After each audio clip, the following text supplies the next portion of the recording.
Caught in the act. I showed up at the bar with my heart racing, palms sweaty, trying to convince myself that an open relationship meant freedom, not danger. My husband and I had agreed to try it, set our boundaries, and even joked about our future escapades.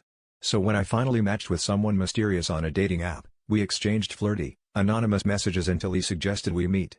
I wore my favorite red dress, a little defiant, a little nervous, and told myself I was just living out a fantasy. When I walked in, I froze. Sitting in the corner, an untouched drink in front of him, was my husband's brother. He looked up, met my eyes, and smirked like he'd been expecting me all along. It was like being hit by a truck. I wanted to turn around, run out, pretend none of this had happened, but my feet wouldn't move.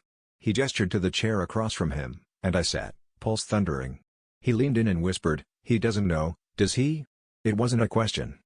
We spent the next hour talking in circles, pretending this was some wild coincidence, but it became obvious he had known who I was from the start.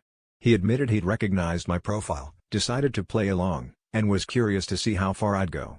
The real shock was how much I liked the attention, the thrill of being seen by someone who was supposed to be off limits. I hated myself for it, but I felt alive in a way I hadn't in years. On my way home, I replayed every moment with my husband through a new lens, every joke, every touch, every argument. The truth was, I wasn't sure if I wanted to tell him, or if I wanted to keep the secret just for myself. The real betrayal wasn't just with the man I'd married, but with the person I thought I was. And I realized, as I walked through the front door, that the hardest part would be deciding whether I wanted to confess, or see his brother again.